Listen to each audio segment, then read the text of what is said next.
MV Superior Producer. Once called the MV Andromeda, the MV Superior Producer has evolved. It was built in 1957 as a cargo ship in Kuutstertiel, the Netherlands. The MV Superior Producer was given its name when it was sold to Rotterdam, Netherlands-based Rederij L. Remius NV on February 22, 1962. It had a routine existence, taking up and dumping off goods along the Dutch coastline under the ownership of many people. With the primary purpose of transporting freight between Willemstad, Curaçao, and Pampatar, Venezuela, a city on Isla Margarita, the MV Superior Producer was later sold and reflagged to its new home port in Panama. On September 30, 1977, the Producer arrived at Curaçao Harbor, St. Annabay, early in the morning and anchored past the Queen Emma floating bridge. It was packed full of Christmas cargo for two local Curaçao business owners who hoped to make money during the holiday season.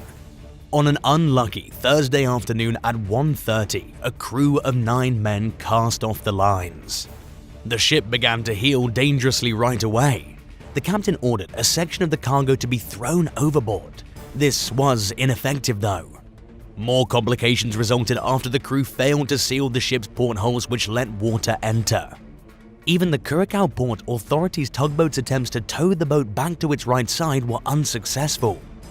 The harbor master decided to give up on rescue operations after multiple fruitless bids out of concern for the crew's safety and the harbor itself. The MV Superior Producer was towed by tugs about 1,640 feet to the west, past the harbor entrance. It soon vanished behind the waves and into the depths around 500 feet from shore at 4:30 p.m., 3 hours after cast-off. The captain and crew successfully left the ship and were picked up by the harbor police. The news spread like wildfire across Curaçao. Scuba divers, freedivers, and snorkelers from all over the island flocked to the beach to loot the wreck of its cargo. It was described as total anarchy, but nothing remained after a few short days.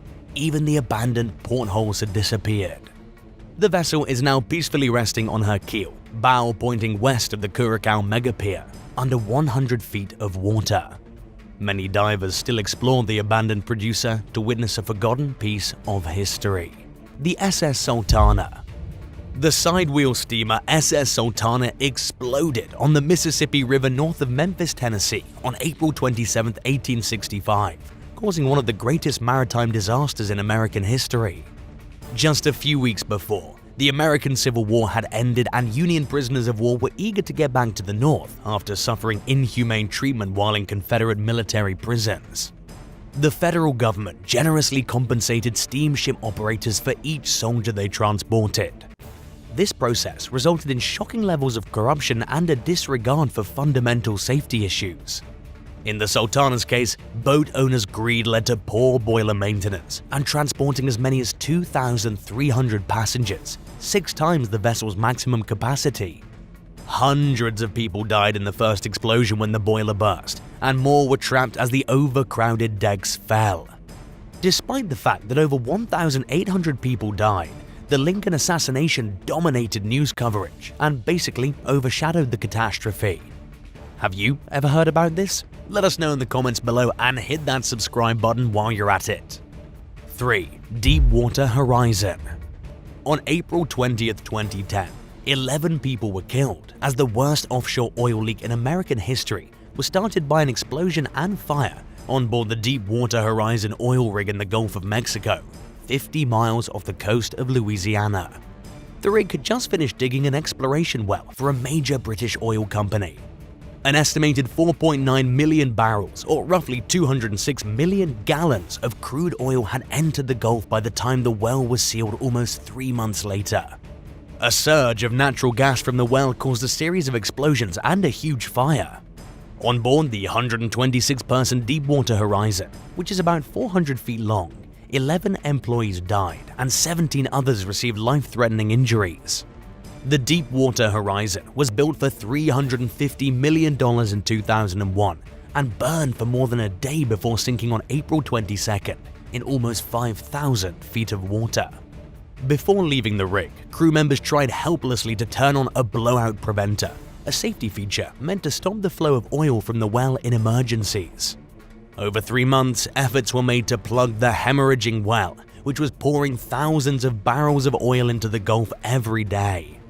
Finally, on July 15, 2010, British Petroleum stated that the well had been temporarily sealed, and on September 19, 2010, federal authorities declared the well dead after cement was poured to permanently cover it. But by then, the leak had reached Florida, Louisiana, Mississippi, and Alabama's coasts, severely harming the region's economy, especially the fishing and tourist sectors, as well as the wildlife. According to scientists, determining the whole scope of the environmental harm will take decades.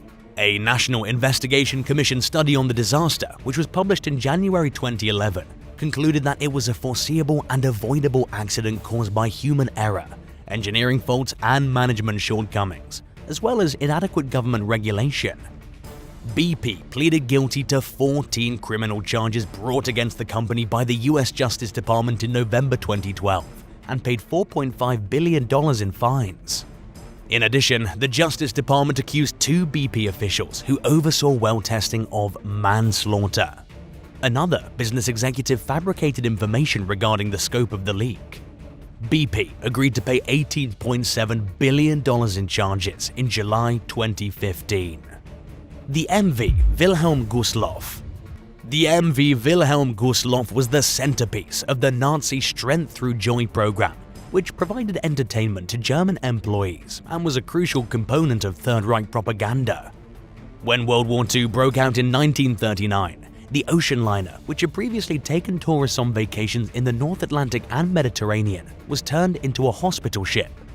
In the last chapters of war, it was used as a floating barracks and was sent out to evacuate German soldiers and civilians from East Prussia before Soviet armies arrived.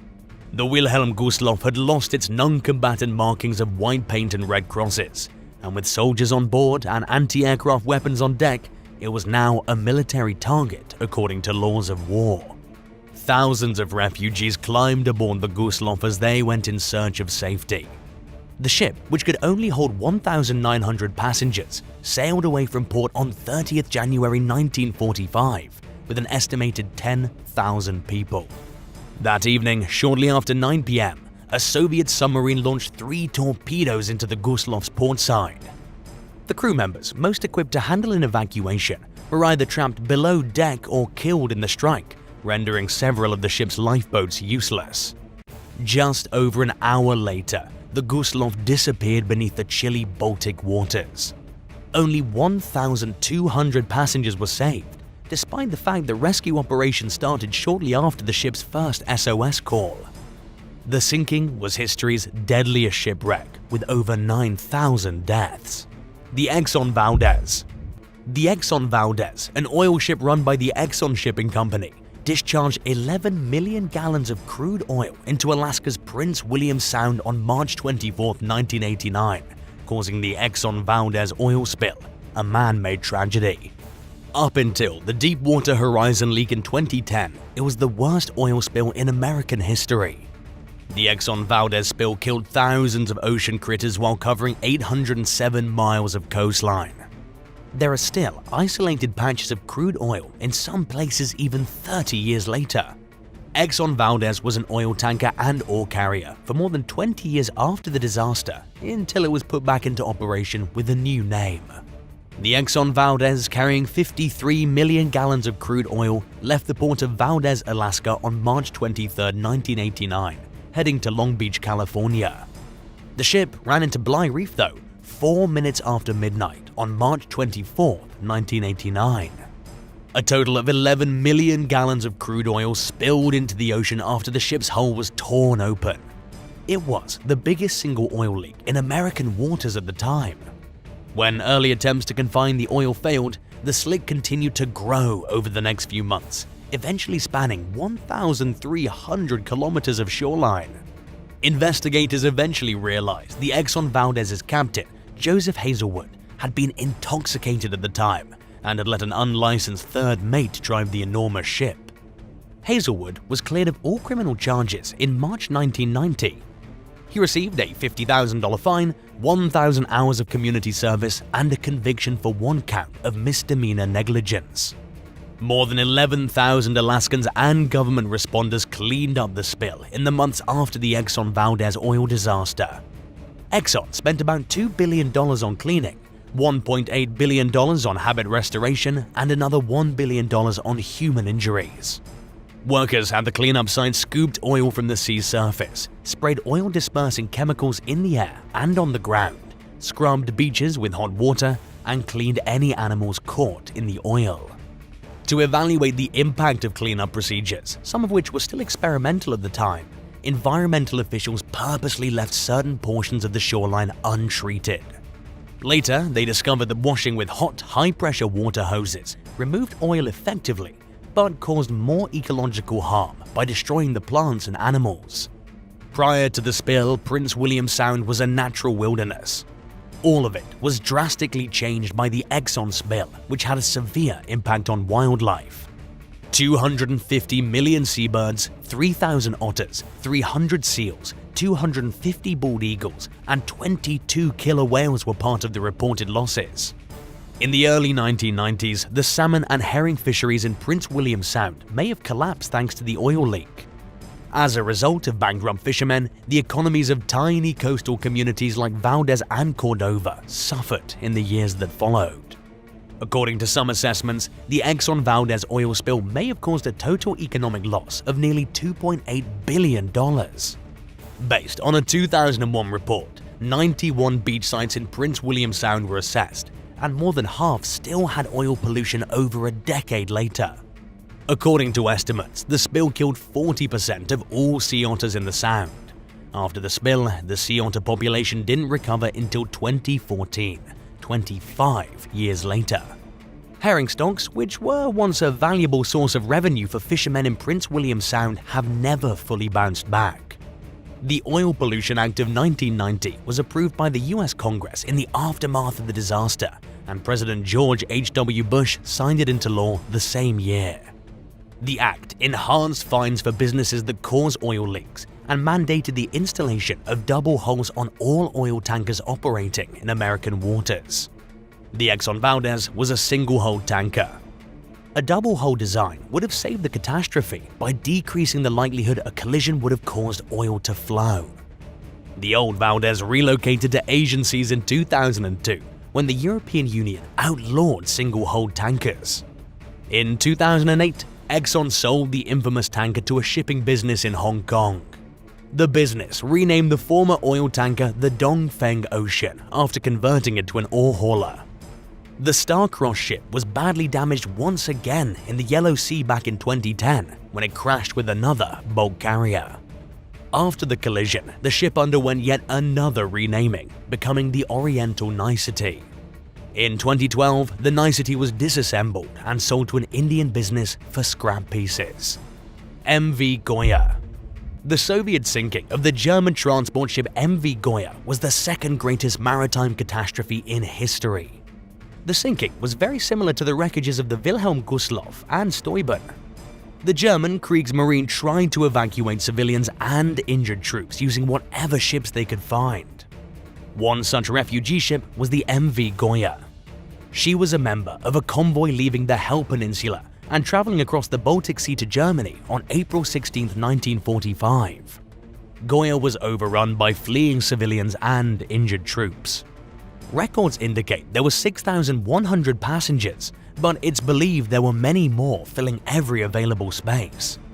A Soviet L-3 submarine was keeping watch over the convoy as it left Danziger Bay.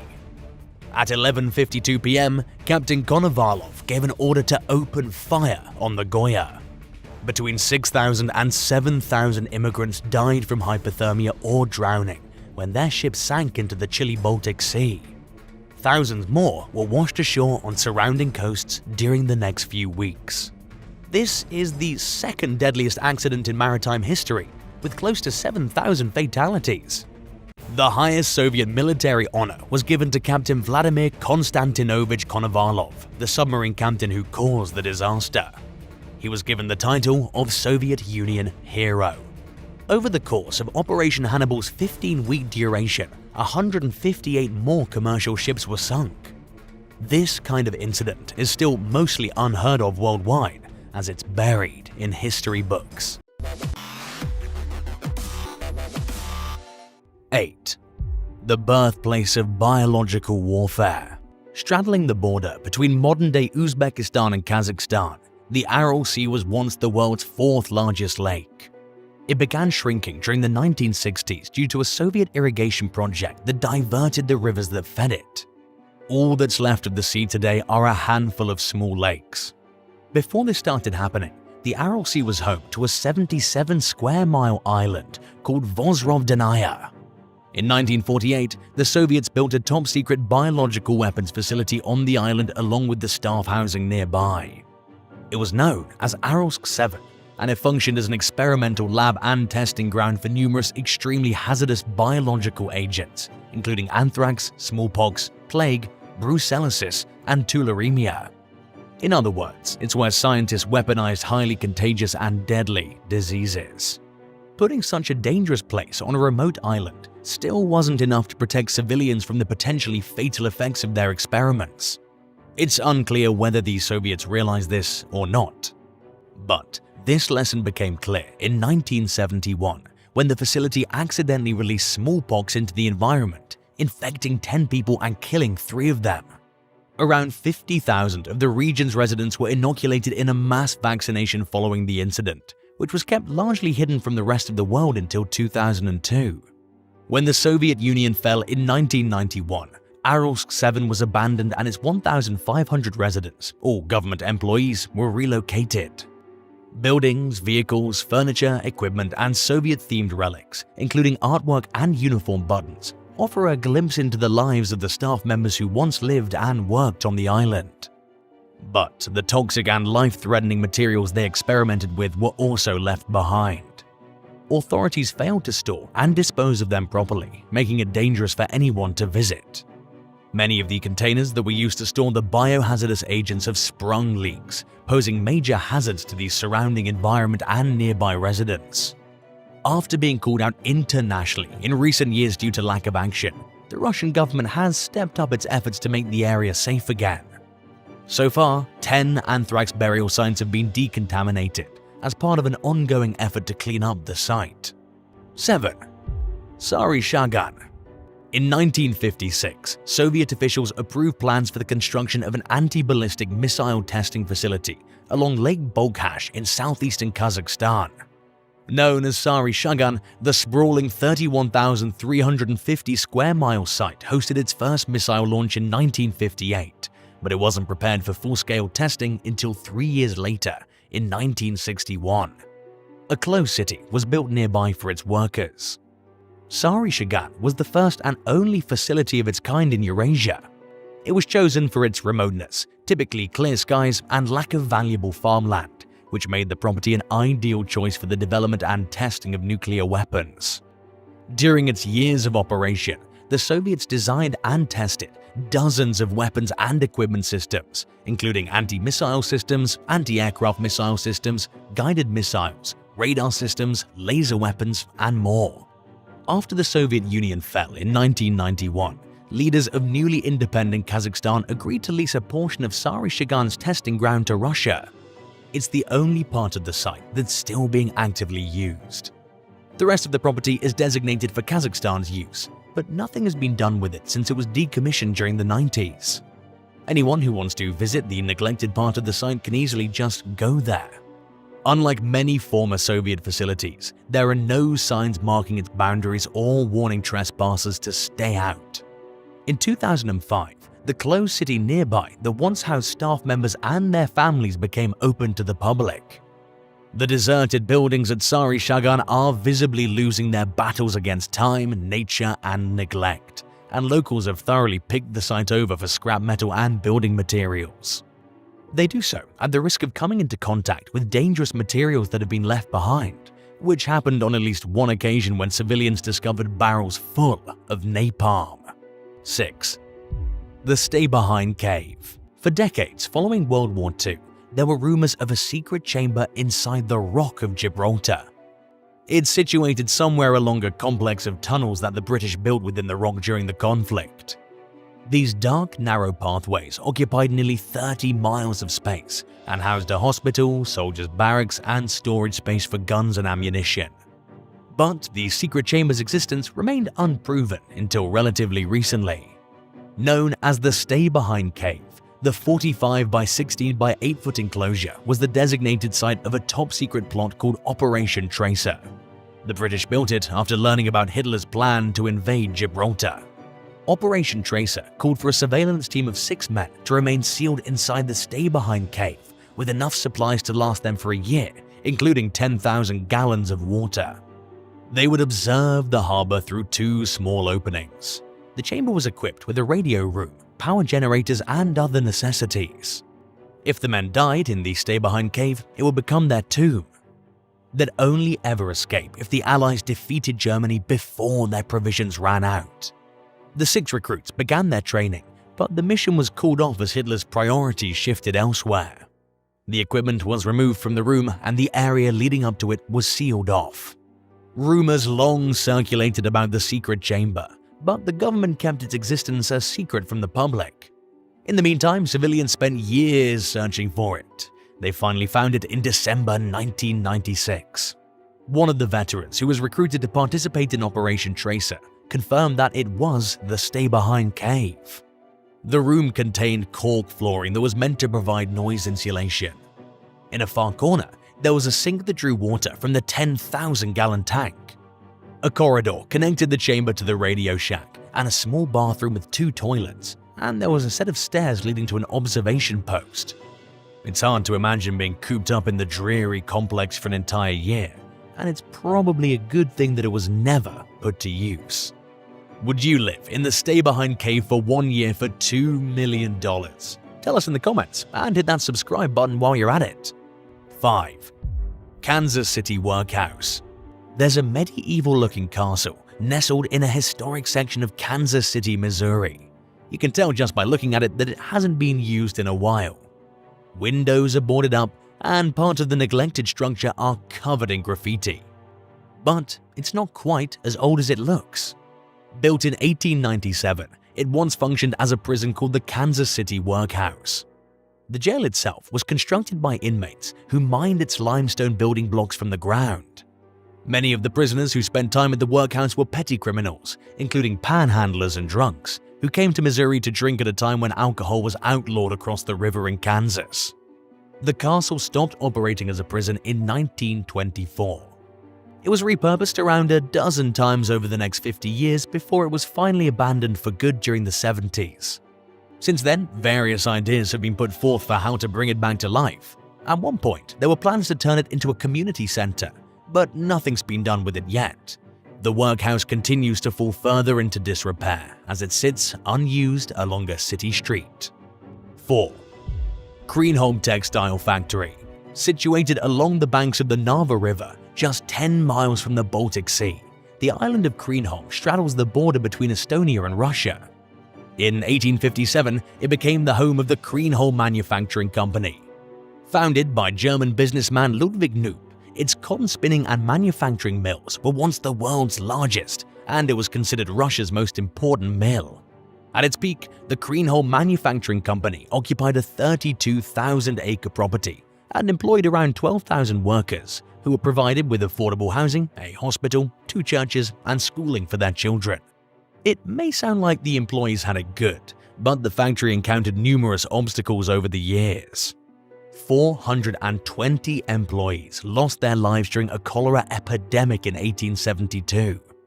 The following year, workers rebelled against the low wages and substandard conditions at Greenhome in what went down in history as Estonia's first industrial strike. It erupted into a full-blown riot, and authorities were called in to suppress the chaos. After World War I, the company experienced a crisis due to a decreasing demand for cloth, resulting in the mill's partial closure and nearly causing its doors to shut permanently. But it survived and saw a revival, and continued operating into the 2000s when it began to struggle again. In 2010, the company went bankrupt. Operations have continued in a limited capacity under new ownership, but for the most part the facility remains abandoned. The English-style red brick buildings still stand today, Although they were used into modern times, they serve as a reminder of an era that preceded the workers' rights and protections that exist under today's labor laws. 3. Zeltini Missile Base. Deep in the woods of northeastern Latvia, near the Russian and Estonian borders, there's a collection of buildings that once functioned as a Soviet missile base. Located over 15 miles from the nearest town, the once top-secret site known as Zeltini was deliberately built in the middle of nowhere. Established in 1962, Zeltini was one of just a handful of bases in the Baltic region that were capable of housing ballistic missiles. It went into operation shortly before the Cuban Missile Crisis, which only increased the site's importance as Cold War tensions between the US and the Soviet Union hit an all-time high. At its peak, the base was home to around 300 military personnel who were tasked with guarding at least 4 nuclear missiles, although some sources say they guarded as many as 8. The weapons were stored in underground silos where they sat ready to be launched at any time in case the need arose. Thankfully, that never happened, and the facility was decommissioned in the late 1980s after Ronald Reagan and Mikhail Gorbachev agreed to dismantle immediate and short-range missiles in both the US and the Soviet Union. Today, the abandoned site consists of aging, hollowed-out buildings that are covered in graffiti and starting to fall apart. Once kept a total secret from the public, it's now a popular destination for off-the-beaten-path explorers. Those who look closely will notice distinct remnants of the Soviet era, including a 10-foot sculpture of Vladimir Lenin's head. Zeltini is the only surviving nuclear missile base out of the 3 that once existed in the region, serving as a chilling reminder that at one point not too long ago, the Latvian woods contained enough weapons of mass destruction to wipe out a large portion of the planet. It takes planning and effort to reach the site, but those who've been there say it's well worth it. Apparently, there's also a lot to see at the former base as well. One visitor who recounted his experience in the travel blog Kathmandu and Beyond wrote that he spent around 2.5 hours exploring and taking photos and praised Zeltini as one of the highlights of his travels in the Baltic states. 2. Bayzenai. During the Soviet era, Bayzenai was a bustling mining town filled with high-paid workers, nice shops, top-of-the-line recreational facilities, and a much higher standard of living than most towns offered in the region. It even had its own airport. Located among the Karatau Mountains in southern Kazakhstan, the town was centered around polymetal ore operations that offered some of the region's most competitive salaries. Bayzenai was established during the early 1940s amid a heightened demand for lead. The metal ore was shipped to a plant about 90 miles away, where it was made into bullets. Legend has it that 1 out of every 7 bullets fired during World War II was made with lead harvested from the town's mines. During its heyday, Bayzenai enjoyed both a profitable economy and subsidized support from Moscow.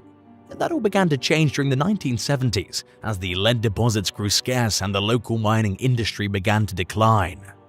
Then, in 1991, the Soviet Union's collapse officially brought decades of production to a screeching halt.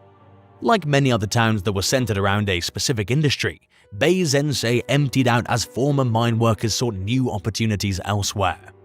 Schools, public baths, stores, homes, administrative buildings, and churches were left to decay and are almost completely destroyed now. But the crumbling remnants of some structures remain, including a 1950s-era graffiti-covered welcome sign that once greeted people as they drove into the ultra-modern town.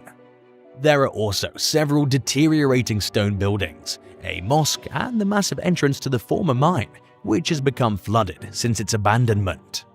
The dilapidated ruins of the seemingly post-apocalyptic settlement stands as an eerie reminder of the Soviet Union's failures and the rapid decline leading up to its fall. While Bayzenai no longer officially exists, several families are rumored to still spend their summers there. 1.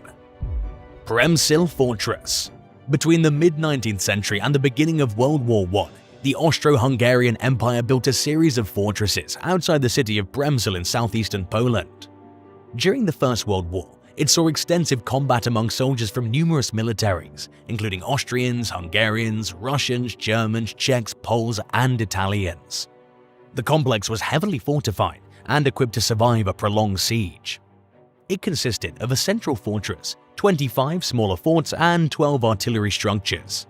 In September of 1914, the Russians attacked the fortress. Within 10 days, they blocked it off completely. The months-long siege ended in March of 1915 when the Austro-Hungarians surrendered to the Russians, who repurposed the fortress for their own use. Just weeks later, the Germans captured it. They made some minor repairs, but by then the fortress was heavily damaged and no longer of military significance. It saw very limited use after that, but has remained largely abandoned since then. The complex ruins still stand today and are a designated heritage site. Over the years, many of the buildings have become overgrown and have started to blend in with the landscape. Their modern appearance is a stark contrast to how they once stood out against their natural surroundings and dominated the landscape as Europe's largest defensive fortress. Number 9. Blackjack, Papua New Guinea. Blackjack was a legendary B-17 bomber who fought in the Pacific Theater during World War II. Built in 1942, the Flying Fortress's serial number was 41-24521. Those last two digits lead to her and her crew getting the nickname Blackjack. The pilot was just as legendary as the plane. Ken McCullers seemed to have a symbiotic relationship with his aircraft, and it was fitting that the gambling man ended up flying her. Some of the risks McCullers took seemed reckless, but shaped the way others saw bomber aircraft. For example, he had an extra machine gun fitted into Blackjack's nose to take down Japanese fighter pilots. But one of his main contributions was the tactic known as skip bombing. Carried out at night, a team of bombers would fly at super low altitudes toward enemies. When they were 100 feet away from their targets, they would release bombs, which would skip like a stone on the water and pierce through the side of the unsuspecting ships. McCullers and Blackjack would go on many missions together, often carrying out about 3 a day. There were many close calls, but it always seemed like the pair came out on top. Sadly, though, Ken would die while piloting another aircraft in a devastating crash during takeoff, and Blackjack wouldn't be far behind with her demise. On July 11, 1943, after midnight, she took off from Port Moresby, Papua New Guinea, to target a Japanese airbase at Rabaul, New Britain, and didn't come back. Blackjack and her crew were caught in a violent storm. It was so severe that it almost ripped the engine from one of the wings. The plane was struggling, and even its other engine couldn't keep up. While struggling to maintain control of the bomber, the crew was veering off course and rapidly losing fuel. They decided to try to land on shallow water or a reef, but accidentally went down into deep water. Although 3 of the men on board were wounded, there were no casualties, but Blackjack's luck ran out. The plane would remain undiscovered for many years, but when she was spotted by divers on December 1986, among them was Rod Pierce, a man who made it his mission to find the aircraft of men who died in the Pacific Theater. 164 feet under the water, it took many days for them to survey the wreck and confirm that it was the legendary Blackjack. Blackjack is so untouched that strings of ammunition run to her machine gun mounts to this day. Number 8. Bristol B Fighter, Malta. Built in England, the Bristol B Fighter entered service in 1940 to join the fight against Axis forces in World War II. This twin-engined plane was used for many purposes, as a fighter, strike craft, and for torpedoes, meaning that B fighters were crucial to the war. But one of these crafts was lost on March 17, 1943. A B fighter called N took off from St. Julian's in Malta, and it wasn't long before she started to struggle. Sensing they would not be able to recover the plane, the pilot managed to make an emergency landing in the sea, which he and his co-pilot amazingly received no major injuries from. The N now sits upside down on a sandbank, 124 feet below the surface. The wreck is in great condition considering its age, although divers often spot moray eels making their homes there. One of the propellers on the right side of the craft is also still in position and is one of the main talking points about this historic sunken fighter. Number 7. Vought F4U Corsair Hawaii. Oahu in Hawaii is a diver's paradise, holding many wrecks to explore all kinds of vehicles. Most have been sunk to become diving locations and artificial reefs for marine life, but there are a few specimens that were not meant to end in a watery grave. One of them is a Vought F4U Corsair fighter plane, which was used during World War II. The plane is remarkable for its wing shape, which is slightly bent, making a distinctly unique sound while flying through the air. In 1945, the F4U was being flown by Lieutenant W.H. Holden on a training exercise, going from Molokai Airfield to Eva's landing strip. 20 minutes in, Holden reported that the plane wasn't doing well, and its engine eventually failed. Lieutenant Holden was able to bring it down pretty smoothly onto the ocean. The Corsair couldn't remain on the surface forever though, so it eventually sank beneath the waves. Thankfully, Lieutenant Holden was wearing a life jacket, which saved him. He only had a small cut above his eye from what could have been a devastating crash. Now the Vought F4U Corsair lies in sand and is surrounded by strong currents. 100 feet below the surface, it's in great condition for a 75-year-old wreck, although the left wing is lodged in the sand. The plane is a popular attraction for divers and marine life, and it was even featured in an episode of The Magnum in the mid-1980s. Number 6. Mitsubishi Zero Ryen, Papua New Guinea. Rod Pierce spends much of his life scouting the Pacific Ocean to bring closure to families whose loved ones were classified as missing in action during World War II. Diving mainly around Papua New Guinea for over 40 years, Rod has managed to uncover some amazing sunken finds. One of them was a Japanese Mitsubishi Zero Ryen, which sat 49 feet below the water's surface. Amazingly, this wreck was still in one piece, which is likely thanks to the soft sand it landed in and the lack of strong sea currents. Not only is this great for the Zero, but also for divers wanting to see the plane.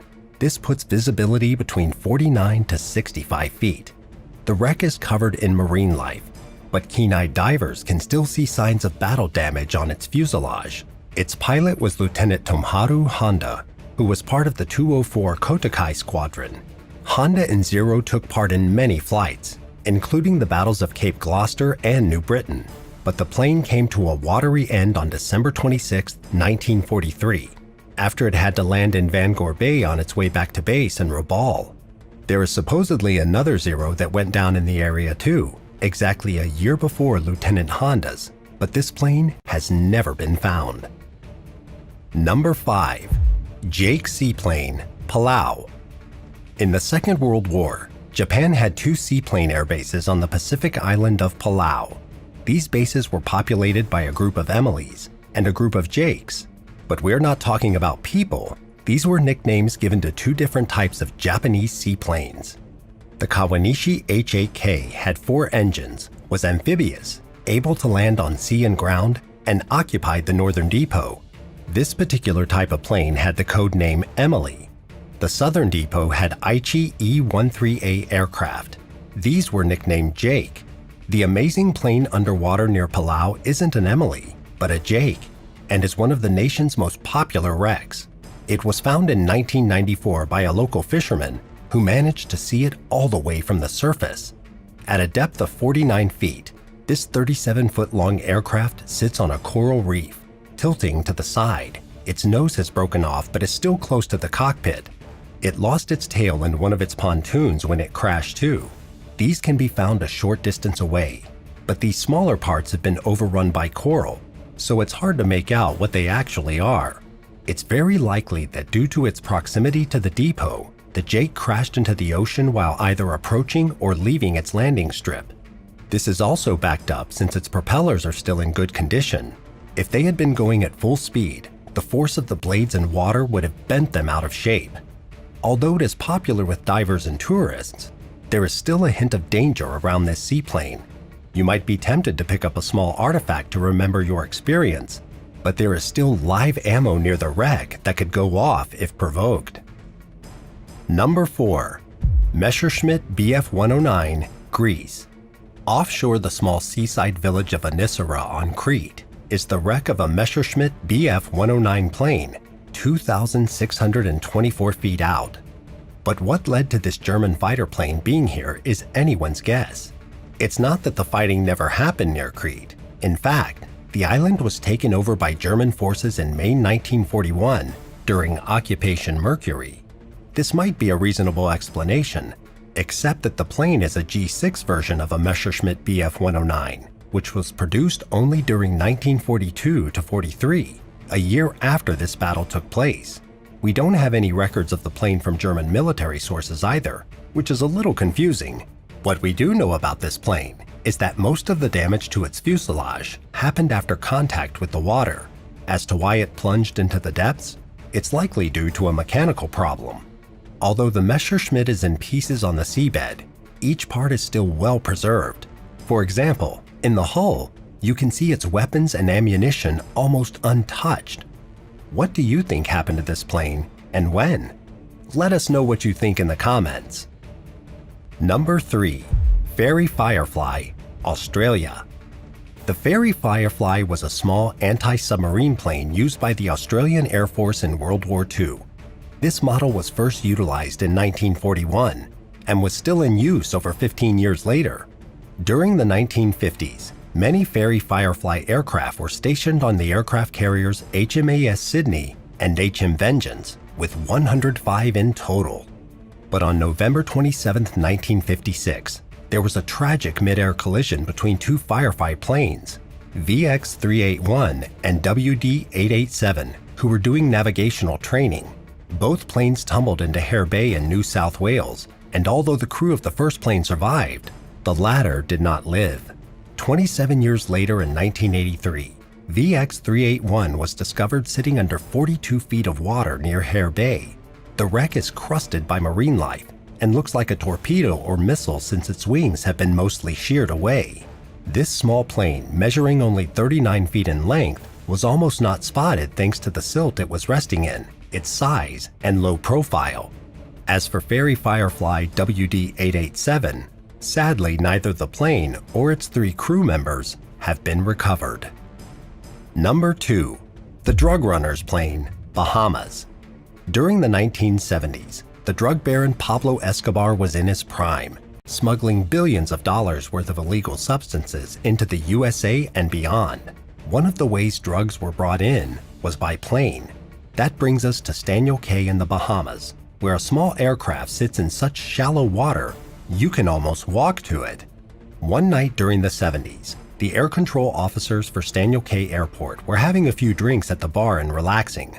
Of course, they were still on duty and had their radios with them, but when hardly any planes came to the island, especially at night, it was easy for them to kick back and relax with no issue. But this evening a message did come through. A pilot was trying to find the small landing strip in the dark.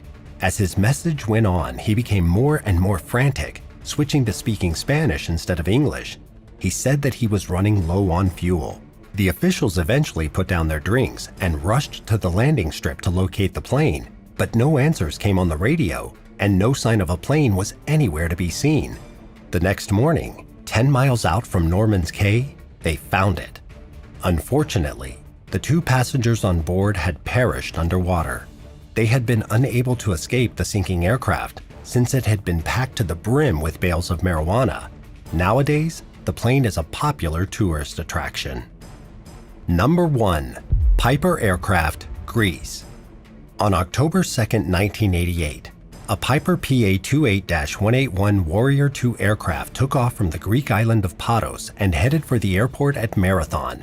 At an altitude of 3,000 feet, around 7 miles out from Makronissos Island, the pilot reported experiencing engine failure. With no real options to land at an airstrip, instead the pilot opted for an emergency landing in the sea. It's a testament to his skills that the plane managed to land on the surface of the water, just 328 feet from the shore.